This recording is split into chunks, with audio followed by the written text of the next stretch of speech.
वो स्थान है जहाँ से भगवान राम जी, भरत जी, शत्रुघ्न जी प्रजा सहित गुप्त हुए, इसी सरजू जी में। और ये भगवान के जमाने में पहले गौ घाट था। बैठ जाइए माता जी। हाँ। ये भगवान के जमाने में पहले गौ घाट था। गौ माता इस पार से उस पार चढ़कर आती थी, जाती थी।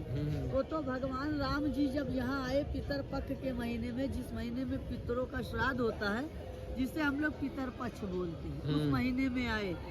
और यहाँ पे सरयू मैया उल्टी बहती, दक्षिण से उत्तर को, अयोध्या में पश्चिम से पूरब, यहाँ उल्टा वहाँ सीधा। ये कैलाश मानसरोवर झील से आई है। यही नेपाल, बिहार, पटना, गोरखपुर, गोंडा, बहराइच के रास्ते जाके गंगा जी में मिल जाती है। जैसे मनुष्य के कई नाम होते हैं, वैसे इनका भी 3 नाम है, सरयू मैया, घाघरा मैया और नेत्रजा मैया, जो भगवान विष्णु जी के नेत्र से निकली है। भगवान राम जी अयोध्या से पैदल चल के यहाँ आए थे, राम के रूप में गए थे विष्णु जी के रूप। सबसे पहले माता सीता जी गई। ये लखनऊ कानपुर के रास्ते में पड़ता है भिटूर गांव, वाल्मीकि आश्रम। धरती मैया पड़ती है, सीता मैया उन्हीं की गोद में समा जाती है। नंबर 2 पे लक्ष्मण जी, जो राम पैड़ी के बगल बना हुआ है लक्ष्मण किला घाट। यहाँ 3 भाई, राम, भरत, शत्रुघ्न, प्रजा सहित। कैसे भगवान आए, वहाँ स्नान किए। ये है दक्षिण, ये है उत्तर। दक्षिण होता है पितृलोक। भगवान अपने पितरों को तारने आए। जैसे जिनके पिता ना हो, माता ना हो, दादा ना हो, दादी ना हो, नाना ना हो, नानी ना हो, सास ना हो, ससुर ना हो, पति ना हो, जो ना हो, उनको यहाँ जल देने से और उनका तर्पण करने से उनको मोक्ष की प्राप्ति होती है। इसीलिए इनको कहते हैं सरजू मैया मोक्षदायी। इनका जल पूजा के काम में नहीं आता है, क्योंकि इनको शंकर जी ने श्राप दिया था कि आप का जल पूजा के काम में नहीं आएगा। क्यों? क्योंकि जब उन्होंने भगवान इसमें जय जब समाधि वो गुप्त हुए तो भगवान क्रोधित हो गए, कहे आपने हमारे भ्राता ज्येष्ठ इसमें आने की अनुमति क्यों दी? क्यों? क्योंकि शंकर भगवान के गुरु राम जी थे और राम जी के गुरु शंकर जी थे। इनके बारे में तुलसीदास जी लिखते हैं, कल्पकोट काशी बसे मथुरा बसे हजार, और एक निमित्त सरयू बसे तुले न तुलसीदास। जैसे सब तीर्थों का मस्तक है अयोध्यापुरी, जहाँ भगवान जन्म लीन खेलिन कुदिन बड़ा भई। अयोध्यापुरी का मस्तक है ये गुप्तार घाट, जहाँ से भगवान राम जी अंतर ध्यान हुए। भगवान आए, स्नान किए, इधर मुँह करके पितरों के नाम जल दिए।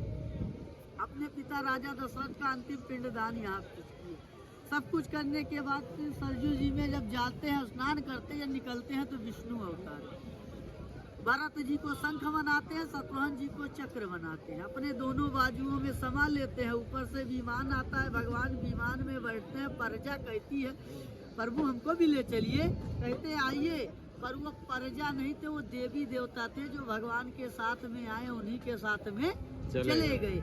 विमान बढ़ता जाता है, प्रजा पीछे पीछे जाती रहती है। कुछ दूर जाने पे भगवान का विमान रुक जाता है। कहते हैं अरे ये कौन आ गया जो हमारा विमान रोक दिया? तो जब पीछे मुड़ के देखते हैं तो दौड़े दौड़े हनुमान जी आ रहे हैं। कहे प्रभु हमको भी ले चलिए। कहे जब तुम चले जाओगे तो कलयुग में हमारे राम नाम का प्रचार कौन करेगा? हमारे भक्तों की रक्षा कौन करेगा? इसलिए उनको अजर अमर का वरदान देते हैं, उनको अयोध्या का राजा घोषित कर देते हैं, जो इस समय आज हनुमानगढ़ी के नाम से प्रसिद्ध है। बिल्कुल, बिल्कुल। हनुमान जी कहते हैं पवन तनय संकट हरन मंगल मूर्ति रूप, और राम लखन सीता सहित हृदय बसे सुरभूप। जैसे वो हनुमानगढ़ी वैसे ये गुप्तारगढ़ी। अयोध्या जन्म भूमि है, ये तपोभूमि। अयोध्या में पाप का नाश होता है, यहाँ पितरों को जल देने से उनको मोक्ष की प्राप्ति होती है, गया में वास मिलता है। इसलिए वहाँ से ज्यादा का महत्व यहाँ का है।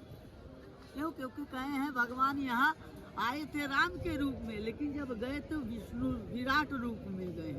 भगवान यहीं से वैकुंठ धाम को गए। जब भगवान राम जी, भरत जी, शत्रुघ्न जी प्रजा सहित गुप्त हुए, तब इसका नाम पड़ा है गुप्त हरि, चक्र हरि, गुप्तार घाट। भगवान आज भी सरजू जी में अंतर ध्यान है।